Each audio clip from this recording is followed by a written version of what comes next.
Baik. Assalamualaikum warahmatullahi wabarakatuh. Waalaikumsalam warahmatullahi wabarakatuh. Alhamdulillah alamin. Rabbil nasta'in ala dunya wali wassalatu wassalamu ala asyrofil anbiya'i wal mursalin. Rabbi sholli wa yassir amri wa hlul lisani yafqahu qawli. Terima kasih yang terhormat kepada Bapak Kepala Sekolah SD Negeri 4 Jahab, Bapak Asmanto SPD, dan yang kami hormati pula rekan-rekan guru, staf karyawan SD Negeri 4 Jahab. Kami di sini akan mendemonstrasikan tentang desiminasi modul 1.4 tentang budaya positif oleh Dr. Sujanto, SD Negeri 4 Jahab, CGP angkatan 11 Kabupaten Banyumas.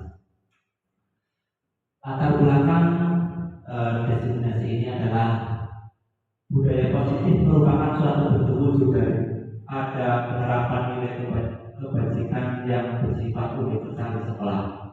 Perwujudan budaya positif berawal dari kesadaran diri disiplin positif yang diyakini oleh siswa sekolah.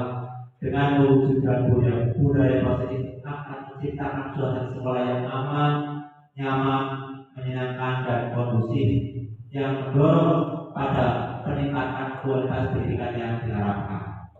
Tujuannya adalah mewujudkan suasana ruang belajar yang nyaman, disiplin, dan meningkatkan kesadaran diri siswa sendiri dengan keyakinan dan nilai universal yang telah disepakati sesuai dengan profil pelajar Pancasila. Untuk tolak ukurnya bisa kita lihat apa? Peserta didik nyaman dan semangat dalam kegiatan belajar.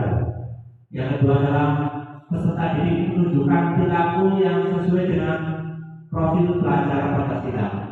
Yang terakhir adalah semua warga sekolah menampilkan perilaku yang sesuai dengan keyakinan dan nilai-nilai kebajikan yang telah disepakati. Ini adalah latar belakang saya menyampaikan desiminasi budaya positif. Untuk selanjutnya adalah karena sudah sore, mari hadir seutuhnya di ruang sekolah. Kelas ini adalah tenangkan hati dan pikiran, damai sejenak. Semua situasi dalam diri untuk hadir seutuhnya di ruang kelas ini. Sebagai harapannya adalah hadir semuanya dari pikiran, dari hati bisa kumpul di ruang kelas ini. Ini harapannya seperti itu.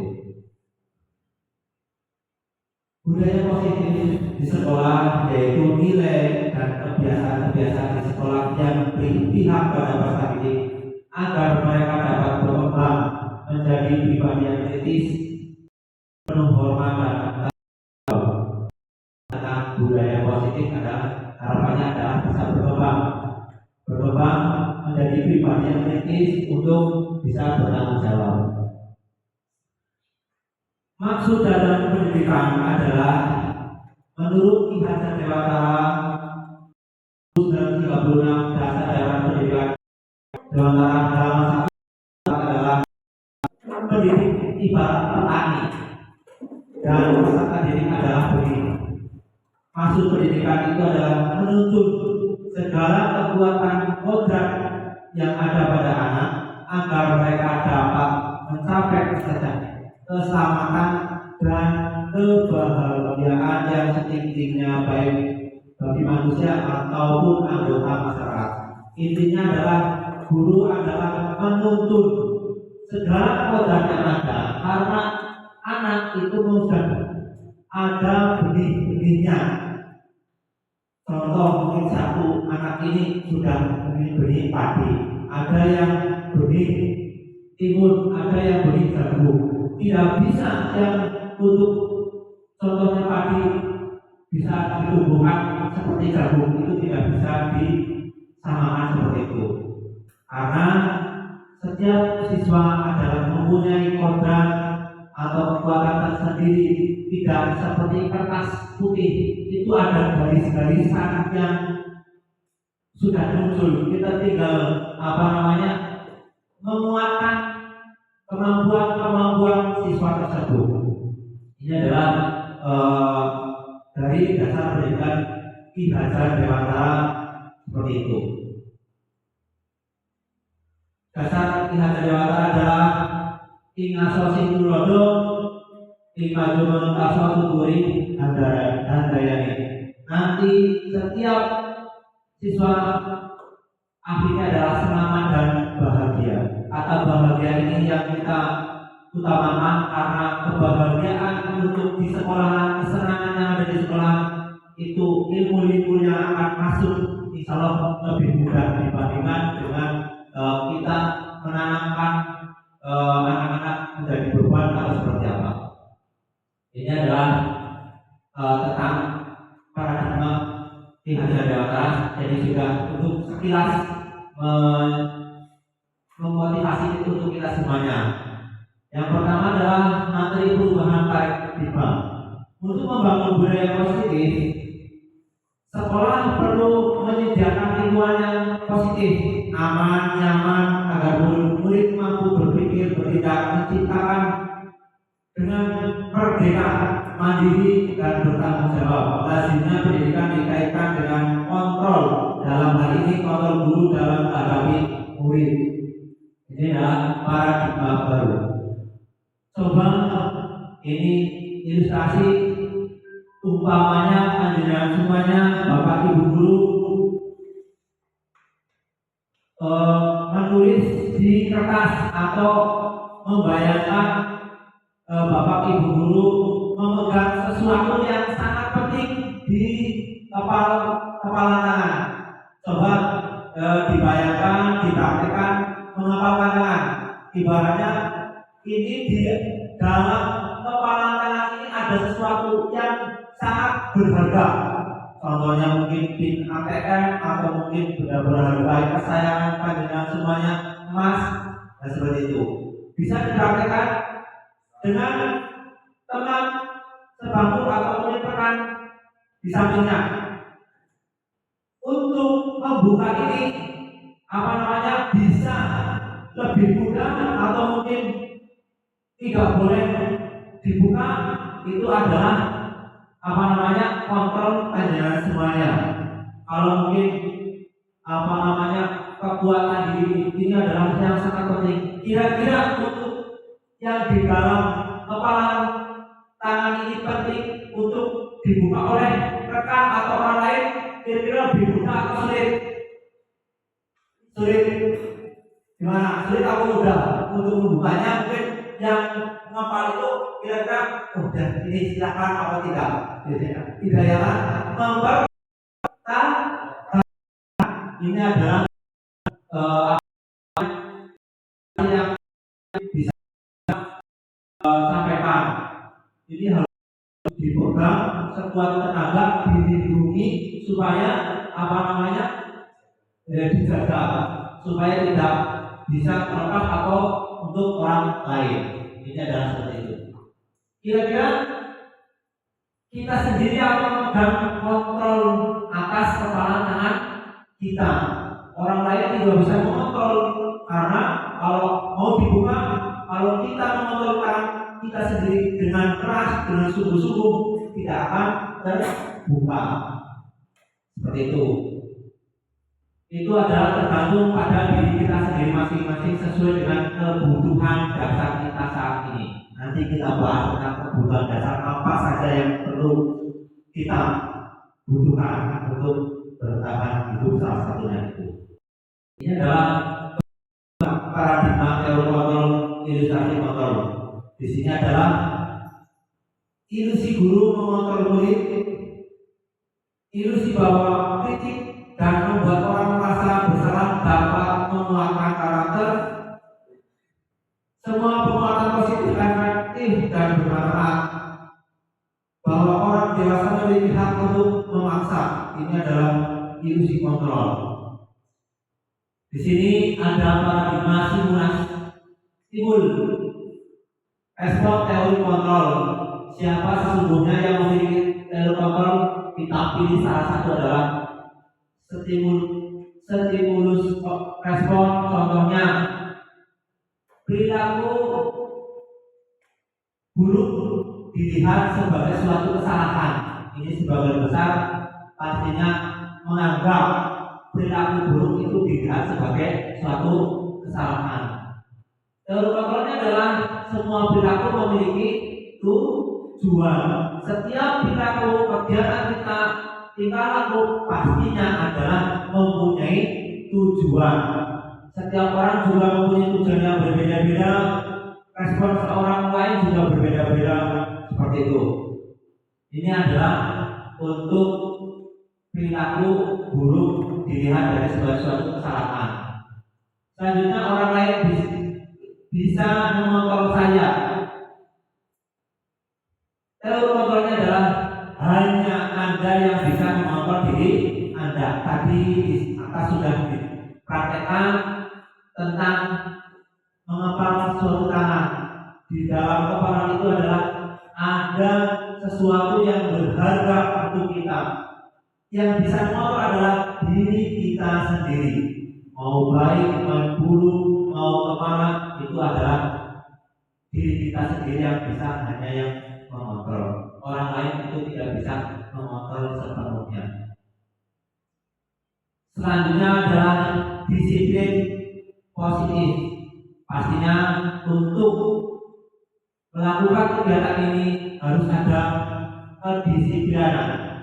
Disiplin berasal dari bahasa Latin adalah disiplin, yang artinya belajar.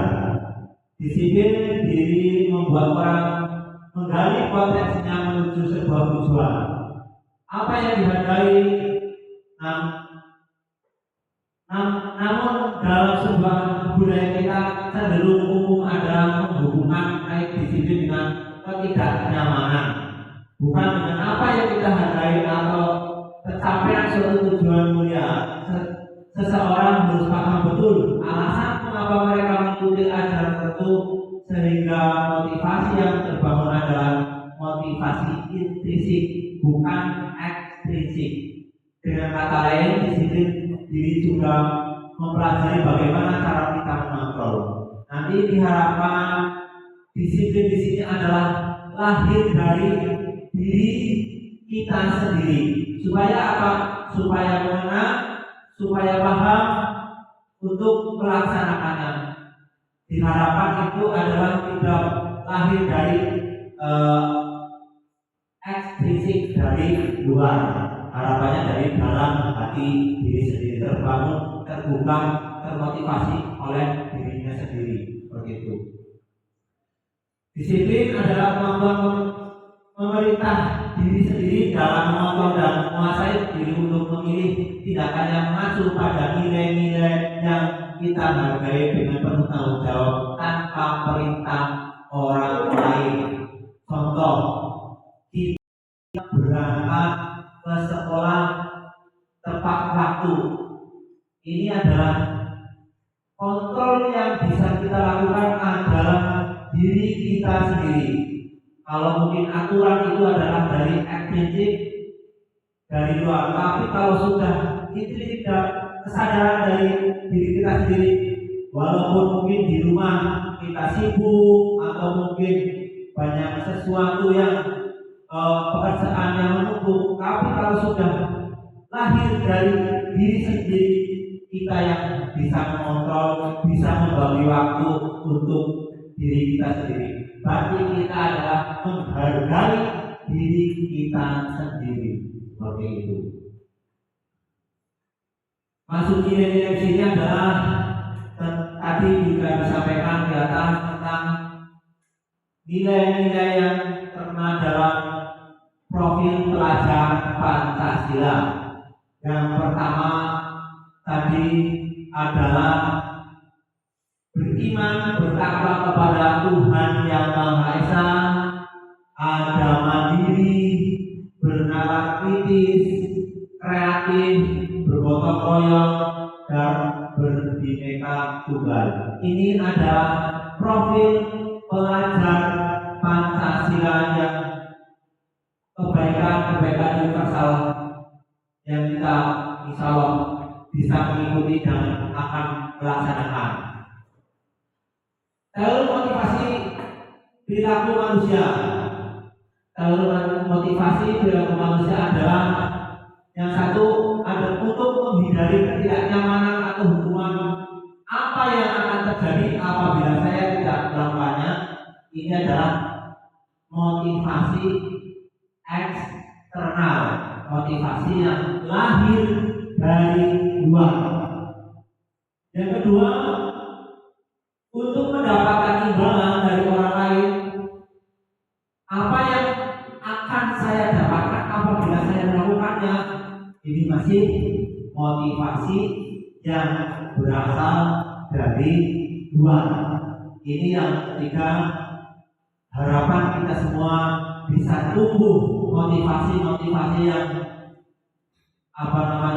lahir dari diri kita sendiri, dari hati kita sendiri, adalah motivasi internal untuk menghargai diri sendiri.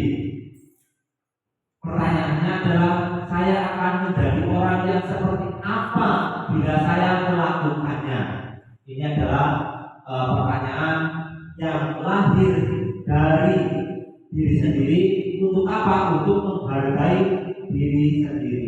Kalau tujuan di sini positif tentang motivasi intrinsik adalah intinya menghargai diri sendiri, tidak menghargai orang lain atau untuk menjalankan aturan, tidak seperti itu. Ini adalah menghargai diri sendiri. Caranya seperti apa untuk mendekatkan, menciptakan disiplin positif dengan memotivasi internal adalah dengan cara restitusi seperti ini. Apa itu restitusi? Restitusi adalah proses menciptakan kondisi bagi murid untuk memperbaiki kesalahan mereka sehingga mereka bisa kembali pada kelompok mereka dengan karakter yang lebih kuat. Restitusi juga merupakan proses kolaboratif yang mengajarkan murid untuk mencari solusi untuk masalah mereka dan membantu murid berpikir tentang orang seperti apa yang mereka inginkan menjadi tujuan mulia dan bagaimana mereka harus memperlakukan orang lain. Ini adalah di penemuan gue tahun 2004. Ini adalah restitusi yang menitik beratkan kepada motivasi-motivasi intrinsik yang ada di sendiri kita munculkan supaya kesalahan-kesalahan itu bisa diperbaiki, bukan karena peraturan atau mungkin hukuman seperti itu, tapi ini akan bisa lahir dari diri sendiri. Ini adalah restitusi. Ciri-cirinya apa? Ada 9 ciri-ciri restitusi.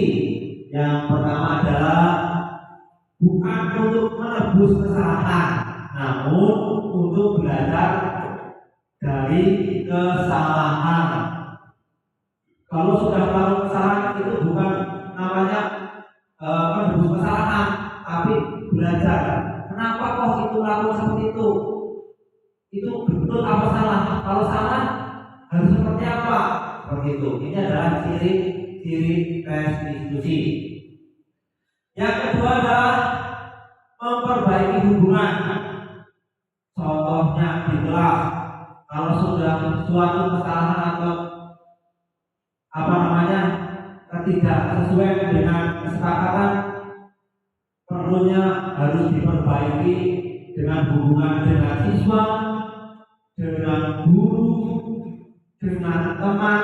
Ini harus diperbaiki hubungannya supaya bisa masuk dalam kelompok itu sendiri. Itu adalah restitusi, bukan menyalahkan.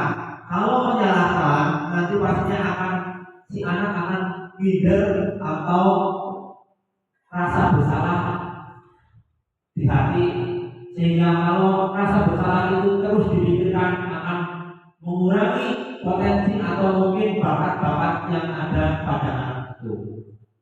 Yang ketiga adalah tawaran, bukan paksaan. Restitusi adalah tawaran, menawarkan kesepakatan apa yang sudah kita sepakati. Apakah melanggar tentang nilai universal, apakah bisa ditanyakan, bukan memaksa ini harus seperti ini, harus seperti ini, tidak. Ini menawarkan supaya anak itu terpikirkan atau tercetus menemukan ide atau mungkin baik buruknya yang mana. Ini adalah ciri restitusi yang ketiga. Yang keempat adalah restitusi menuntut untuk melihat ke dalam diri. Restitusi ini dibawa ke dalam diri sendiri. Maksudnya adalah menanyakan tentang diri sendiri. Kenapa seperti ini? Terus bagaimana nanti untuk kedepannya perbaikannya seperti itu. Selanjutnya restitusi mencari kebutuhan dasar yang mendasari tindakan.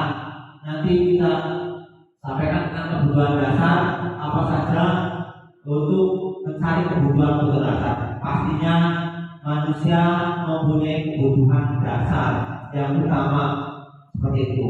Kebutuhan dasar itu nanti kita bahas. Yang selanjutnya adalah restitusi adalah diri adalah saya yang paling baik. Ini adalah nanti yang timbul dari diri sendiri yang paling baik.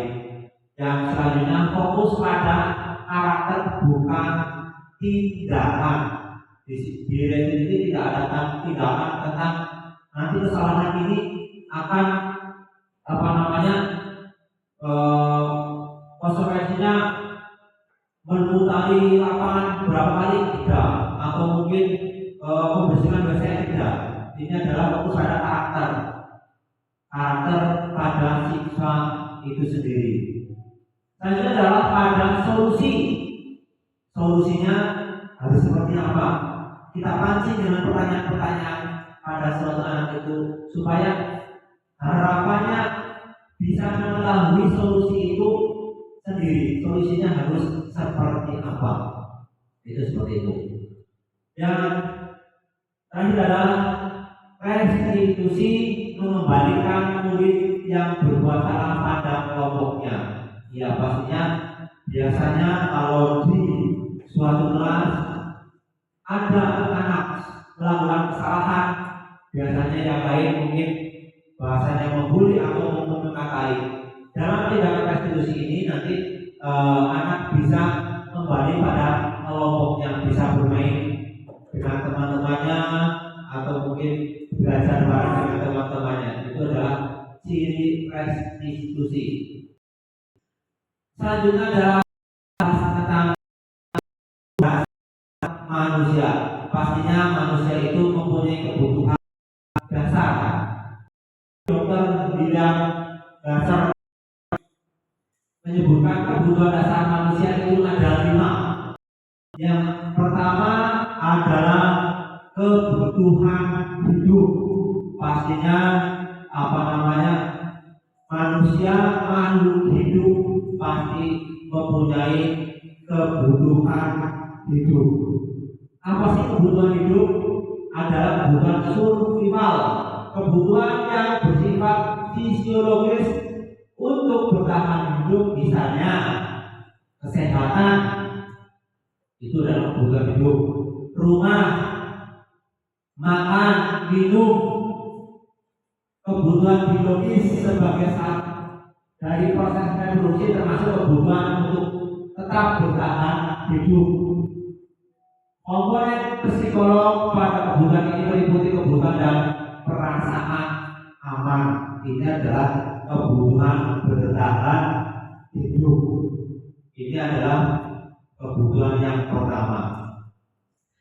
Kebutuhan yang kedua adalah kasih sayang dan rasa diterima. Ini adalah kebutuhan untuk diterima di lingkungan, diterima di kelompoknya.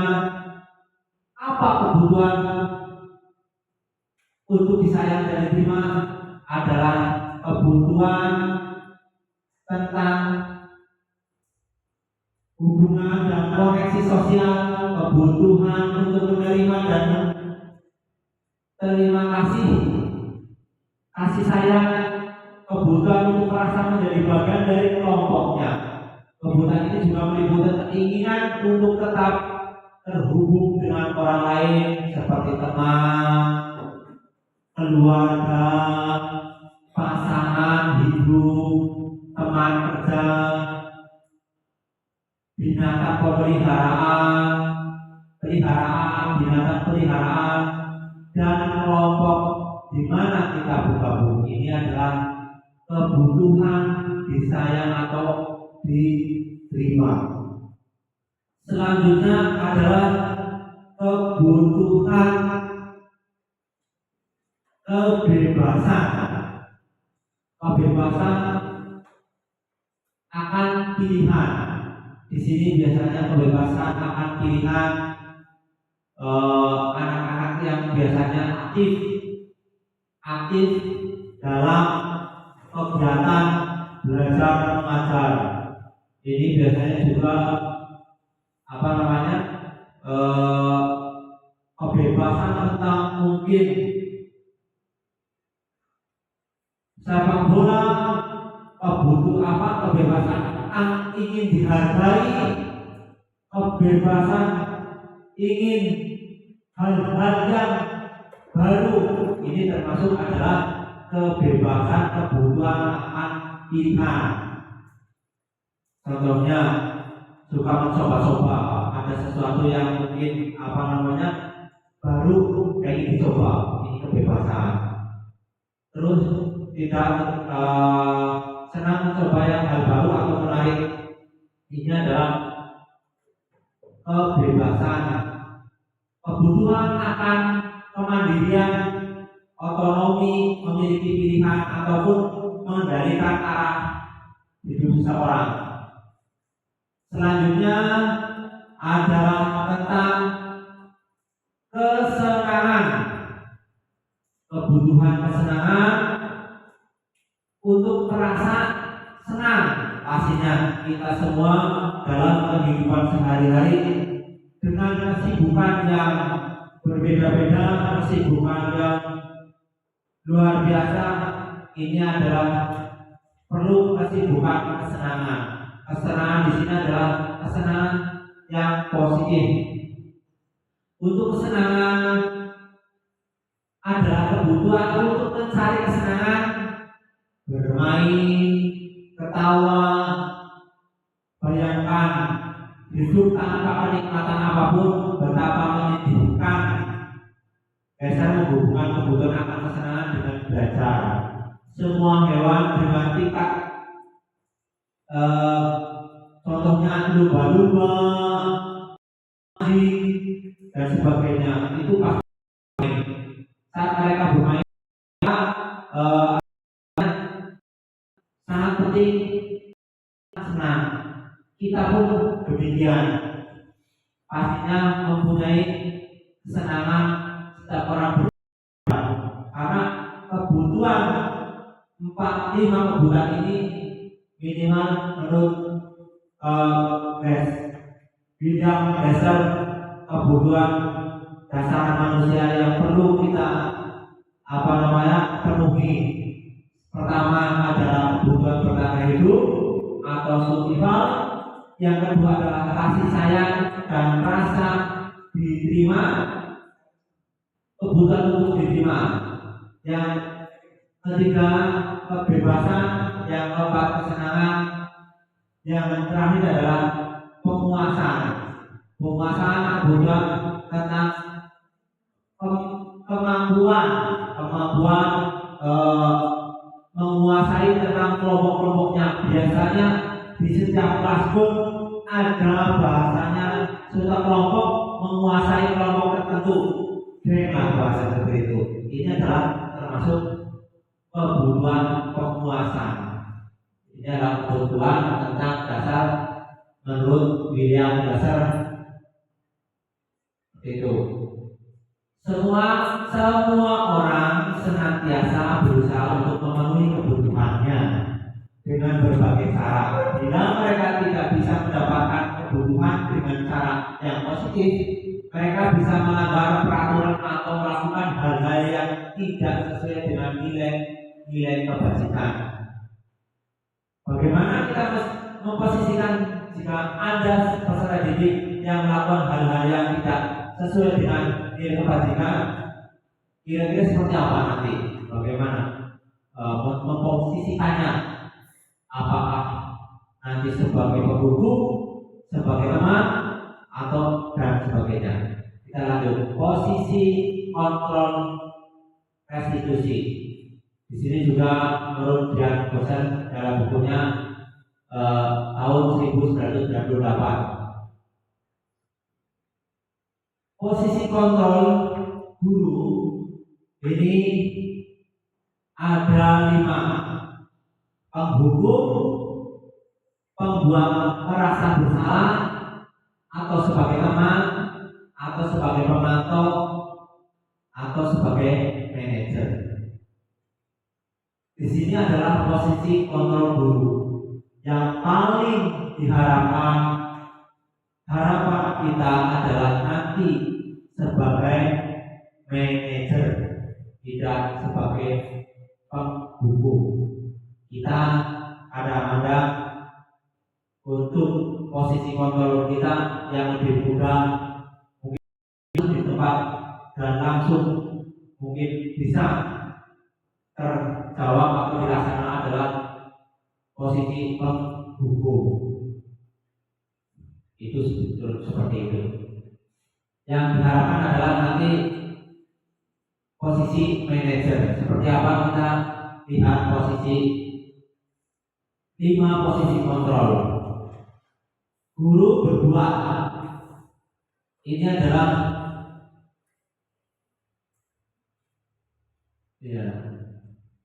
ini identitas gagal kontrol dari luar.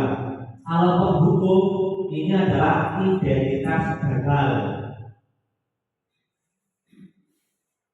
Untuk membuat orang bersalah, merasa bersalah ini menghindari hukuman. Ini masih identitas gagal.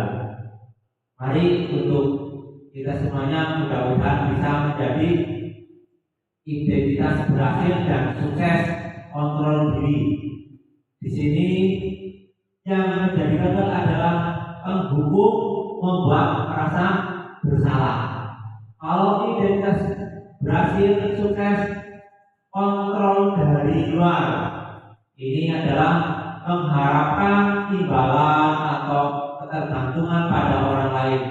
Jadi bisa berhasil. Posisi kontrol kita adalah sebagai teman, sebagai pemantau. Yang diharapkan adalah identitas berhasil atau sukses ini kontrol diri dari diri sendiri, menghargai diri sendiri adalah sebagai manajer. Ini adalah 5 posisi kontrol. Contoh di sini, guru berbuat, menghardik, menunjuk, menyakiti atau menyindir. Ini adalah hukuman. Ini kadang-kadang kita tidak menyadari. Ini adalah hukuman yang gagal seperti itu. Terus guru berkata, kalau kamu tidak melakukan, awas ya, rasakan. Kalau kamu tidak melakukan, awas ya, nanti nilai rendah. Kalau kamu tidak melakukan, awas ya, nanti dan sebagainya. Ini adalah hukuman. Hasilnya akan seperti apa kalau hukuman itu? Memberontak, menyalahkan orang lain berbohong. Kita akan memberontak. Aku dihukum seperti ini. Kaitan dengan dunia berkualitas dan murid mengatakan guru di luar dunia berkualitas. Bagi murid mengatakan guru itu di luar dunia berkualitas. Guru ini seperti ini, benar ya. Terus itu menyalahkan orang. Murid berkata, biarkan saja, nanti juga marah-marah lagi. Nah seperti itu. Ini biasanya murid akan menyampaikan seperti ini kalau ada hukuman. Dampaknya seperti apa dampaknya? Dampaknya adalah mengulangi kesalahan. Itu seperti itu. Ini adalah dampak yang akan dilakukan oleh murid. Mungkin kalau hukumannya ringan, ringan dikit seperti itu. Yang selanjutnya adalah membuat orang merasa bersalah. Tadi hukuman ini membuat orang merasa bersalah. Perbuatan buruk seperti apa? Berceramah dan mengatakan seharusnya seperti ini. Seharusnya aku tidak melakukan ini. Terus ibu kecewa dan sebagainya. Pak guru kecewa, saya sudah percaya kamu, tapi kamu melakukannya. Ini adalah merasa bersalah. Kamu harusnya sudah tahu ibu telah sekali mengatakannya dan seterusnya. Hasilnya akan seperti apa? Menyembunyikan, menyangkal atau berbohong terkait dengan dunia berkualitas. Dengan dunia berkualitas adalah murid meletakkan guru di dalam dunia berkualitas. Murid berkata, maafkan saya. Dampaknya adalah merasa rendah diri. Ini adalah kalau membuat merasa bersalah akan dampak pada murid adalah merasa rendah diri. Ini posisi kontrol yang kedua. Ini yang posisi kontrol yang ketiga adalah sebagai teman. Guru adalah sebagai teman. Membuatkan alasan-alasan untuk murid. Oh, kenapa sih bisa melakukan ini? Ayo lakukan demi Pak Guru. Ayo lakukan demi Bu Guru. Nah itu seperti berarti ini adalah sebagai kontrol, sebagai teman. Masa kamu tidak mau? Ingat tidak, ibu pernah bantu. Nah itu adalah sebagai teman. Hasilnya adalah nanti keterkaitan masih eksternal, baru dari eksternal. Diperhatikan atau tidak sebagai teman, mungkin akan tidak melakukan. Dampaknya kepada murid atau peserta didik apa? Lemah, tidak mandiri, ketergantungan. Karena kalau tidak ada teman yang mungkin memotivasi, dalam ini di sini ada Pak Guru, Bu Guru tidak memotivasi, berarti tidak mandiri, masih ada bantuan dari orang lain atau eksternal. Ini adalah kalau sebagai teman. Posisi kontrol yang keempat adalah pemantau. Pemantau adalah menghitung atau mengukur. Oh ya, menghitung dan mengukur. Apa peraturannya? Nah, pemantau tadi ditanyakan, apa peraturannya seperti ini? Hasilnya menyesuaikan diri bila diawasi. Ini masih eksternal juga. Kalau diawasi oleh bapak ibu guru, mungkin akan baik. Kalau mungkin tidak diawasi, bisa melakukan hal-hal yang kurang baik. Dampak pada murid adalah menitik beratkan pada sanksi atau hadiah untuk dirinya. Mungkin sanksinya nanti bulan Pak Guru, lihat Pak Guru, saya melakukan kesalahan, nanti sanksinya mungkin menyapu atau mengepel seperti itu. Terus ada lagi kalau memantau mungkin mendapat, nanti kalau ulangan yang mendapatkan juara itu mendapatkan hadiah. Ini adalah pemantau, guru sebagai pemantau. Hadiah umpamanya mendapatkan ballpoint 1. Nanti siapa yang mendapat 100, nilai 100, nanti bulan kasih. Ini adalah sebagai posisi kontrol sebagai pemantau. Yang ini yang terakhir adalah harapan kita semua bisa menjadi manajer. Guru seperti apa? Mengajukan pertanyaan-pertanyaan. Pertanyaan-pertanyaan apa? Apa yang kita yakini? Apa yang bisa kau kerjakan untuk memperbaiki kesalahan ini? Ini seperti ini. Ada kesalahan di siswa atau peserta didik menanyakan keyakinan yang kita yakini. Pastinya keyakinan universal ini adalah keyakinan yang baik. Contoh, mencontek. Keyakinan itu pastinya tidak baik. Lagi, umpamanya masuk bel berbunyi, tapi anak tidak masuk kelas, mungkin sedang melakukan senam voli atau mungkin sedang jajan, itu adalah kesalahan. Tapi menanyakan kesalahan-kesalahan itu untuk meyakinkan itu keyakinan itu betul atau salah, pas apa tidak, sesuai dengan keyakinan kita apa tidak, seperti itu. Terus hasilnya adalah apa? Menguatkan pribadi.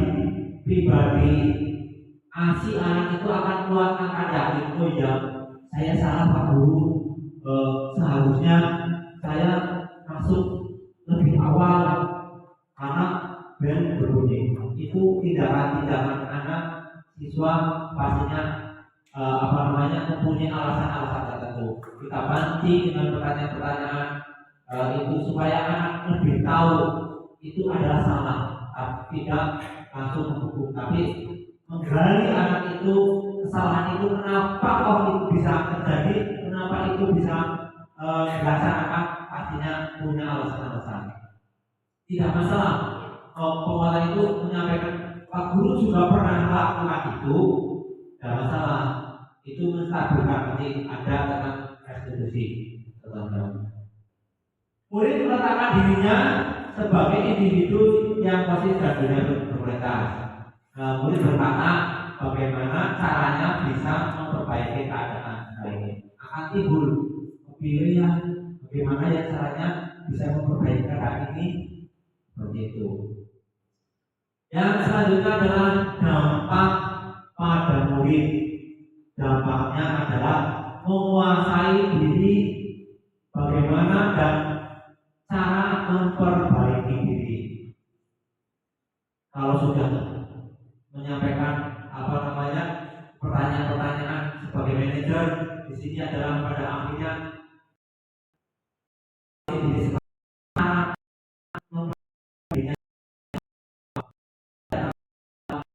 kalau kira-kira sesuai kasih pertanyaan lagi seperti apa, nanti dari siswa itu menyampaikan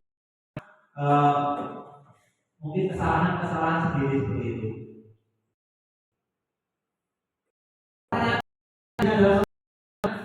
Saya dengan kamu ini adalah perbuatan bersalah. Saya kecewa pada kamu ini berarti siapa yang mengatakan ini adalah perbuatan yang salah. Kamu tidak pernah benar melakukannya, kamu tidak pernah benar-benar melakukannya, ini adalah hukuman. Ayo lakukan demi ibu. Ini berarti sebagai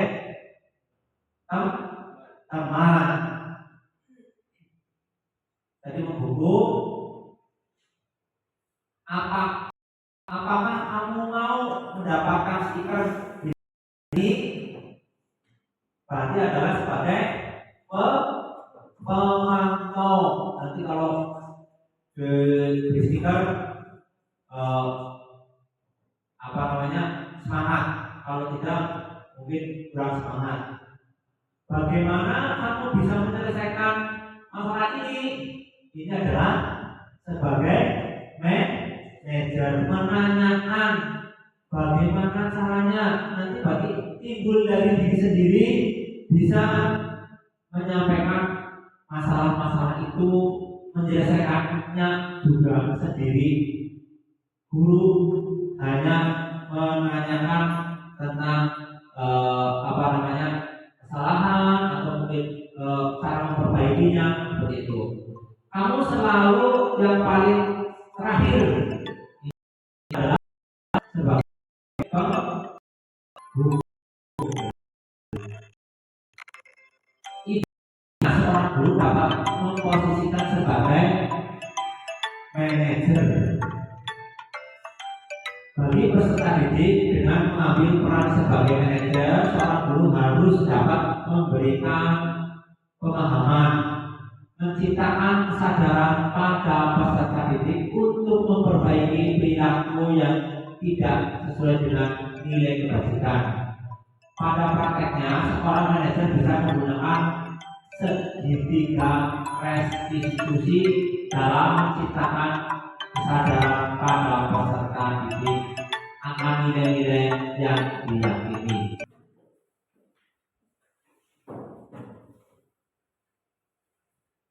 Lanjut, ini adalah sebuah ilusi tentang budaya positif. Budaya positif akan lahir, akan tercipta. Pertama adalah ada peraturan atau peraturan ini nanti diperbaiki, dibuat menjadi kalimat-kalimat positif, menjadi keyakinan kelas. Pastinya untuk Bapak Ibu guru sudah melaksanakan atau mungkin membuat keyakinan kelas. Keyakinan kelas sudah terbentuk menjadi lingkungan positif. Setelah lingkungan positif ini terbentuk, jadilah budaya positif. Pertama adalah pastinya bisa ada peraturan masuk pukul 7 dan sebagainya. Mungkin jangan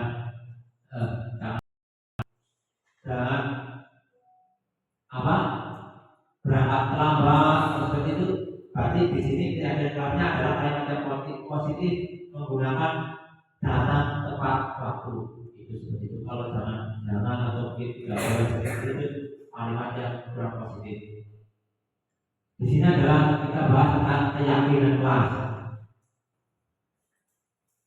Mengapa kita perlu peraturan? Mengapa tidak peraturan saja? Mengapa harus ada keyakinan kelas? Untuk keyakinan panjenengan Bapak Ibu dari kendaraan roda, kemungkinan jawabannya keselamatan, seperti itu. Mengapa kita memiliki peraturan tentang penggunaan mencuci tangan? Kemungkinan jawabannya adalah untuk kesehatan atau keselamatan. Nilai-nilai keselamatan atau kesehatan inilah yang kita sebut sebagai suatu keyakinan, yaitu nilai-nilai kebajikan universal yang disepakati secara tersirat dan tersurat, lepas dari latar belakang suku, negara, bahasa maupun agama. Murid pun demikian, mereka perlu mendengarkan dan memahami arti sesungguhnya tentang peraturan-peraturan yang diberikan pada nilai-nilai kebajikan di balik peraturan tersebut. Apa tujuan utamanya dalam menjadi tidak tertarik atau takut sehingga hanya sekedar mengikuti serangkaian aturan-aturan yang mengatur mereka tanpa memahami tujuan mulia. Membentuk keyakinan kelas caranya, ini adalah cara-cara membentuk keyakinan kelas. Nanti untuk keyakinan kelas bersifat abstrak, terus keyakinan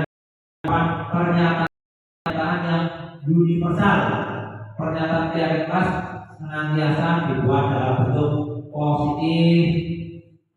Keyakinan kelas sebenarnya tidak terlalu banyak, sedikit tapi ini bisa mengenai semua yang ada di kelas, sehingga mudah diingat dan dipahami. Kalau terlalu banyak mungkin nanti lupa. Sedikit tapi keyakinan kelas itu akan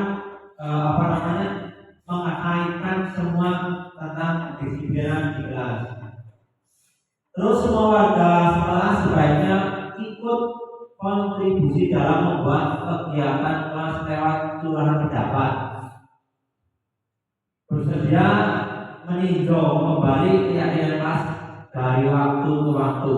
Ini keyakinan kelas ini kita tanamkan pada diri anak kita sendiri, peserta didik. Untuk apa? Untuk kegiatan belajar mengajar bisa kondusif seperti itu.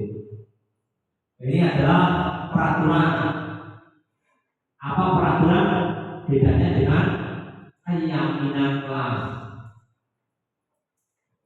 Peraturan biasanya kata-kata dilarang. Ini adalah biasanya dilarang. Dilarang itu adalah peraturan. Dilarang mengganggu orang lain. Keyakinannya adalah menghormati orang lain. Berarti ini lahir dari diri sendiri, menghargai diri sendiri. Kalau mengganggu orang lain berarti tidak menghargai diri sendiri. Diri sendirinya apa? Diri sendiri kalau kita diganggu orang lain, kita senang atau tidak? Biasanya tidak senang, tidak sesuai. Hadir di sekolah 15 menit sebelum pembelajaran dimulai. Ini adalah apa? Menghormati orang lain atau berkomitmen nanti sebelum jam 7 kurang 15 menit berarti sudah hadir di sekolah, namanya seperti itu. Berarti komitmen itu lahir dari kita sendiri, itu seperti itu. Selalu kembalikan buku ke tempatnya. Nah, ini biasanya untuk anak-anak kita tidak mengembalikan atau mungkin untuk baca buku, kalau sudah baca terus guru langsung ditaruh sembarangan. Ini adalah keyakinan kelasnya adalah tanggung jawab. Karena apa? Tadi mengambil di tempat itu ya tanggung jawabnya harus dikembalikan ke tempat yang semula. Ini adalah seperti itu. Dilarang menggunakan narkoba. Ini peraturan. Keyakinan kelasnya adalah tentang apa? Tentang kesehatan. Kesehatan berarti untuk menghargai diri sendiri. Kalau menggunakan narkoba berarti kesehatannya akan terganggu. Kesehatan mental, kesehatan fisik itu akan terganggu. Ini keyakinan adalah yakin dari diri kita sendiri lahir adalah tentang kesehatan. Ini bergantian atau menunggu giliran. Biasanya untuk antri atau menunggu giliran kita harus praktekkan juga, kita buatkan juga menggunakan keyakinan kelas. Caranya adalah apa? Menghormati orang lain atau bersabar. Menunggu giliran, antri nomor 2 ya harus antri dengan nomor 2. Jangan yang nomor 2 langsung menyalip di nomor 1.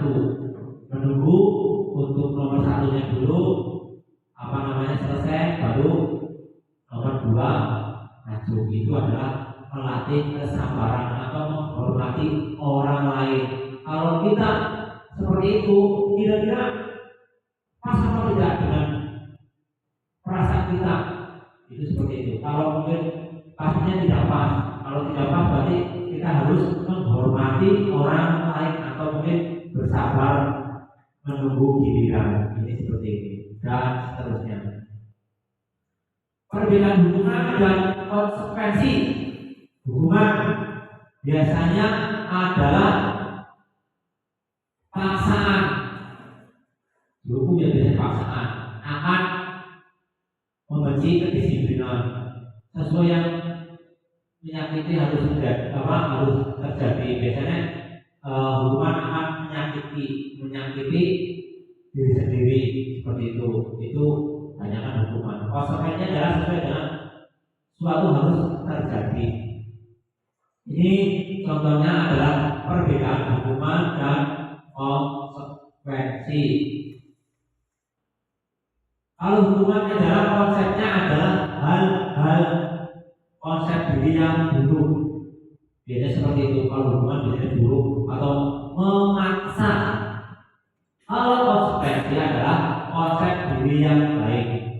Ini kalau mungkin kita terlambat, mungkin terlambat sekolah masuk, bisa konsekuensinya kalau sudah tidak kelas nanti mungkin membaca atau mungkin menyapu halaman sekolah, konsekuensi seperti itu. Mungkin tidak mengerjakan tugas, berarti konsekuensinya adalah dikerjakan mungkin di sekolah, mengurangi pelajaran yang diikuti. Itu adalah konsekuensi. Bisa dari restitusi dan dosen. Ini adalah tentang dasar pendidikan luhur. Ini adalah perbedaan hukuman dan konsekuensi. Tindakan dulu, ini tindakan dulu. Ini seharusnya ditutup dulu. Contoh ambil salah satu saja, yang hukuman lari mengelilingi lapangan basket 2 kali karena terlambat hadir di sekolah. Ini adalah maksudnya adalah hukuman. Ini lari biasanya lari 2 kali lapangan basket lebar, biasanya fisiknya juga akan sampai seperti itu. Mencatat 100 kali itu termasuk hukuman. Ya, selanjutnya adalah mengganti kertas tugas teman yang telah dicoret. Ini adalah konsekuensi karena kertas teman telah dicoret-coret, yang konsekuensinya adalah mengganti kertas itu yang baru. Jadi konsekuensi ini adalah konsekuensi bukan hukuman. Hukuman biasanya dengan fisik atau seperti apa. Lari mengelilingi lapangan basket 2 kali, mungkin 10 menit untuk pelajaran olahraga tidak masalah. Ini adalah konsekuensinya. Mungkin kalau 2 kali tidak masalah, kalau terlambat 10 menit hanya 2 kali. Atau pelajaran PJ olahraga, kalau tidak pelajaran olahraga berarti ini tidak ada hubungannya. Hubungannya maksudnya adalah hubungan seperti itu. Kalau yang olahraga berarti kan dalam fisik masih masuk konsekuensi. Untuk yang terakhir adalah segitiga restitusi. Menurut Dian Dosen, segitiga restitusi adalah proses menciptakan kondisi bagi murid untuk memperbaiki kesalahan karena sehingga mereka bisa kembali pada kelompoknya dengan karakter yang lebih kuat. Mungkin kesalahan diperbaiki terus membuatkan karakter lebih kuat lagi. Melalui restitusi guru dapat apa saja membantu murid menjadi lebih memiliki tujuan disiplin positif serta memuliakan dirinya setelah berbuat salah. Ini adalah tujuan disiplin yang positif, tidak menghukum. Terus membantu murid untuk jujur pada dirinya sendiri. Ditanyakan kira-kira seperti ini baik apa tidak? Tidak hanya kepada diri sendiri, pada murid, nanti disampaikan. Misalnya kalau keyakinan kelas itu sudah dipahami, akan merasa ya tidak sesuai. Terus mengevaluasi dampak dari kesalahan yang dilakukan. Kalau kesalahan itu dievaluasi, diperbaiki, seperti apa baiknya begitu. Selanjutnya adalah memberikan penawaran bukan paksaan. Di sini adalah menawarkan, oh ya harus seperti apa ini dilakukannya. Tidak berkata, kamu harus lari lapangan 10 kali, kamu harus membersihkan WC. Itu adalah paksaan. Itu tawaran baiknya seperti apa yang timbul dari bisnis. Ini adalah segitiga restitusi tentang tindakan. Pertama adalah menstabilkan identitas. Distabilkan, terus menanyakan keyakinan kelas sesuai apa tidak, baru memvalidasi tindakan yang salah. Ini adalah segitiga restitusi yang ini adalah baik supaya anak lebih timbul kesalahan atau perbuatan itu dari diri sendiri, akan muncul lahir tidak ada paksaan. Ini adalah tahapan-tahapannya. Tahapan pertama adalah menstabilkan identitas. Menstabilkan identitas adalah perbuatan salah itu tidak apa-apa, jadi tidak masalah. Menstabilkan dulu. Pertama dan menstabilkan. Salah yang apa? Begitu. Nanti setelah tidak ada manusia yang sempurna, saya juga pernah melakukan kesalahan seperti itu. Kita bisa menyelesaikan ini.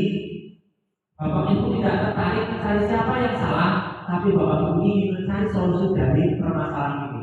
Ini adalah cara menstabilkan identitas. Sejak kamu berhak merasa begitu. Apakah kamu sedang menjadi teman yang baik buat dirimu sendiri? Ini adalah pertanyaan-pertanyaan yang bisa disampaikan atau ditanyakan kepada siswa tentang menstabilkan identitas.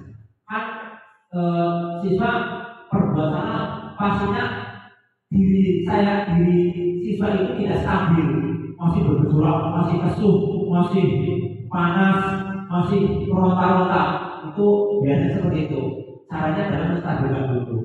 Kita semua akan melakukan hal terbaik yang bisa kita lakukan. Selanjutnya adalah yang kedua, memvalidasi tindakan yang salah. Pastinya semua tindakan siswa mempunyai alasan yang tertentu, alasan sendiri-sendiri. Pertanyaannya adalah apa? Padahal kamu bisa melakukan yang lebih buruk dari ini, ya begitu. Mungkin kasus seperti apa untuk orang mecat kaca, atau mungkin tidak sampai memukul teman sampai babak belur, itu seperti itu. Kamu pasti punya alasan kenapa melakukan hal itu. Hanya kamu patut bangga pada dirimu sendiri karena kamu telah melindungi sesuatu yang penting buatmu. Kamu boleh mempertahankan sikap itu, tapi kamu harus menambahkan sikap yang baru. Ini adalah memvalidasi tindakan yang salah. Yang terakhir adalah menanyakan tentang keyakinan kelas. Tadi disampaikan tentang keyakinan kelas adalah yang universal, yang baik. Keyakinan kelas bukan peraturan kelas. Keyakinan kelas pasti sudah dipastikan baik. Kita semua memiliki motivasi internal. Ini yang keyakinan ini yang kita gali. Harapannya bisa tumbuh dari siswa sendiri atau peserta didik itu bisa tumbuh untuk memperbaiki kesalahan-kesalahan yang telah dilakukan. Pertanyaan adalah apa? Apa yang kita percaya sebagai kelas atau keluarga? Ya, selanjutnya apa nilai-nilai umum yang kita telah sepakati? Pastinya sudah disepakati tentang keyakinan kelas. Ditanyakan lagi tentang nilai-nilai umumnya yang seperti apa itu sudah sesuai atau belum? Kalau belum seperti apa bayangan kita tentang kelas yang ideal? Si Afif ideal seperti apa kelasnya? Kamu mau jadi orang yang seperti apa? Ini adalah keyakinan, menanyakan keyakinan kelas. Kalau berbuat salah pastinya oh ya, no, bersalah seperti ini biasanya, oh ya orang apik. Nah, tidak bagus seperti itu. Ini adalah tahapan segitiga restitusi, refleksi. Silakan untuk dijawab sendiri-sendiri dalam hati, hal baru apa yang mengubah paradigma saya yang saya dapatkan dalam kegiatan ini. Mungkin sedikit banyak kita dapatkan apa yang kita dapatkan. Yang pertanyaan kedua, perasaan apa yang muncul selama mengikuti sesi ini, khususnya mengenai makna disiplin dan motivasi intrinsik. Silakan diresapi, dijawab dari diri sendiri. Nomor 3, peran Amon seperti apa yang saya telah lakukan selama mengikuti modul ini. Terang pelajaran ini, peran Amon yang tadi disampaikan tentang belajar dalam antara adalah menuntun adalah Amon tidak pengennya dengan keinginan sendiri, tapi keinginan siswa untuk menggali potensi yang ada. Yang terakhir adalah saya akan menjadi among yang seperti apa setelah mengikuti dalam hal ini adalah kegiatan hari ini. Ini adalah akan seperti apa? Mudah-mudahan setelah kegiatan ini budaya positif akan bisa perbuatan atau mungkin perilaku kita akan lebih baik lagi. Itu seperti itu harapan itu. Terima kasih. Terima kasih demikian untuk pemaparan kami saya tentang diseminasi budaya positif yang mudah-mudahan dari awal sampai akhir bisa kita resapi, kita laksanakan untuk lebih baik lagi untuk diri kita sendiri. Mudah-mudahan bisa berdampak pada orang lain atau kelas lain atau sekolah. Itu seperti itu. Demikian, mohon maaf atas segala kekurangannya. Cukup sekian. Apabila banyak kekurangan atau perkataan yang kurang pas, kurang sesuai, mohon maaf yang seikhlas-ikhlasnya. Billahi taufiq wal hidayah. Wassalamualaikum warahmatullahi wabarakatuh. Waalaikumsalam warahmatullahi wabarakatuh. Selamat pagi Mbak Ani dan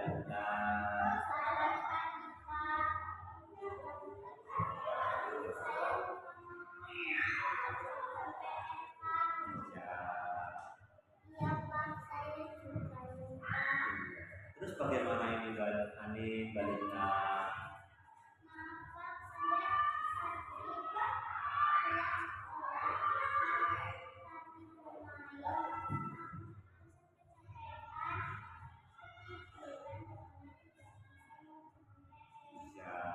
Terus Mbak Ani?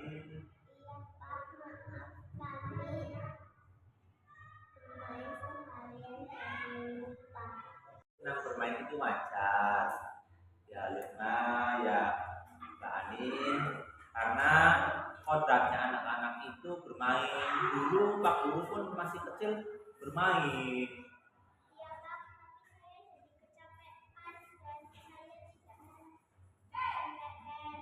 Ya, itu adalah salah satu konsekuensinya karena kecapean jadi lupa mengerjakan PR semalam, ya.